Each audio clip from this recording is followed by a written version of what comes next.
नमस्कार, मैं action today 24/7 से अभिषेक नौटियाल। उत्तराखंड के पूर्व मुख्यमंत्री हरीश रावत ने फेसबुक में एक वीडियो पोस्ट किया है जिसमें 1 करोड़ लोगों के बेरोजगार होने पर उन्होंने अपनी नाराजगी सरकार के प्रति जाहिर की है। पूर्व मुख्यमंत्री हरीश रावत ने अपनी वीडियो में कहा है,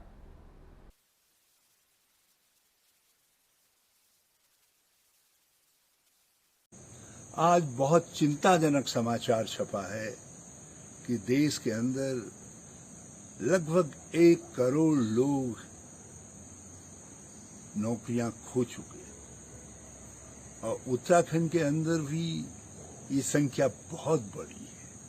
हम पहले से ही बेरोजगारी की मार से त्रस्त हैं और उस पर कोरोना जन्य जो बेरोजगारी पैदा हो रही है उसने लोगों की कमर तोड़ दी है। नौजवानों में निराशा व्याप्त हो रही है। पिछले कुछ दिनों के अंदर, महीने भी छोड़िए, लगभग 150 के करीब आत्महत्याएं हुई हैं, जिनमें से 100 के करीब आत्महत्याएं नौजवानों की हैं, जिनके सामने एक लंबा भविष्य था। वह अवसाद में मौत का फंदा अपने गले में डाल रहे हैं। हम लोगों के लिए चिंता का विषय है। मैंने पहले कहा था कि सरकार अपने रिक्त पदों को भरने का काम नहीं कर रही है। अब मैं देख रहा हूं कि मुख्यमंत्री स्वरोजगार योजना भी बीरबल की खिचड़ी की तरीके से धरातल पर उतर नहीं रही है। मैं ये भी देख रहा हूं कि मनरेगा अपने पूर्व ढर्रे के अलावा कहीं नई संभावनाएं पैदा करने का काम ग्रामीण अंचल में नहीं कर रहा है। कोई ऐसी ठोस शुरुआत नहीं हो रही है जिससे लगे कि उत्तराखंड में हम बेरोजगारी से संघर्ष कर रहे हैं और लोगों के लिए रोजगार पैदा कर रहे हैं। सिटकुलों की दशा चिंताजनक होती जा रही है। मैंने कहा था कि मैं बेरोजगारी पर एक लाइव प्रोग्राम दूंगा और अब मैंने तय किया है कि उससे पहले मैं 1 सितंबर को बेरोजगार नौजवानों की इस व्यथा को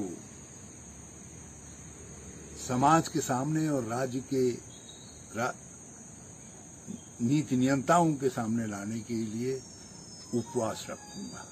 1 सितंबर को मैं अपने आवास पर उपवास रखूंगा इन नौजवानों के लिए और मैं आप सबको आमंत्रित करता हूं जो इस कार्यक्रम के साथ जुड़ना चाहते हैं वो भी अपने नंबर और नाम मेरे टेलीफोन नंबर पर जरूर पोस्ट कर दें। और मैंने ये भी तय किया है कि इसके बाद मैं 2 सिटकुलों का, एक तो सितारगंज सिटकुल और दूसरा रानीपुर सिटकुल एरिया का मैं पदयात्रा भी आयोजित करूंगा ताकि बढ़ती हुई बेरोजगारी के खिलाफ राज्य में एक सजगता का वातावरण पैदा हो सके। Thank you.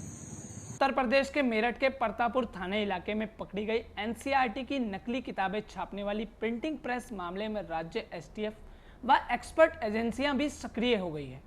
वहीं DG law and order Ashok Kumar ने जानकारी देते हुए कहा है कि किस तरीके से अपडेट्स हैं, क्या उनसे कोऑर्डिनेशन हो रहा है सर? देखिए, अभी जो है उन्होंने एनसीईआरटी मेरठ में एक रेड की है जिसमें उन्होंने डुप्लीकेट एनसीईआरटी की किताबों को बनाने का जो है वो रैकेट पकड़ा है। तो उसको हमारी एसटीएफ उनसे कांटेक्ट कर रही है, उनके टच में आ रही है।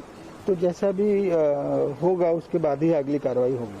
सर, एक दिल्ली में जो उनसे हमने संपर्क किया है और अभी तक जितने इनपुट हैं उसके हिसाब से इन लोगों का उत्तराखंड से किसी तरह का कोई कनेक्ट नहीं है, कोई कनेक्शन नहीं है। फिर भी हम लोग टच में हैं, अगर ऐसा होगा तो आगे की कार्रवाई की जाएगी। भाजपा प्रदेश अध्यक्ष बंशीधर भगत की अध्यक्षता में हो रहा लोकार्पण कार्यक्रम। इस कार्यक्रम में संगठन मंत्री शिव प्रकाश, प्रदेश जाजू, प्रदेश संगठन मंत्री अजय कुमार, प्रदेश महामंत्री राजेंद्र भंडारी समेत तमाम नेता व कार्यकर्ता।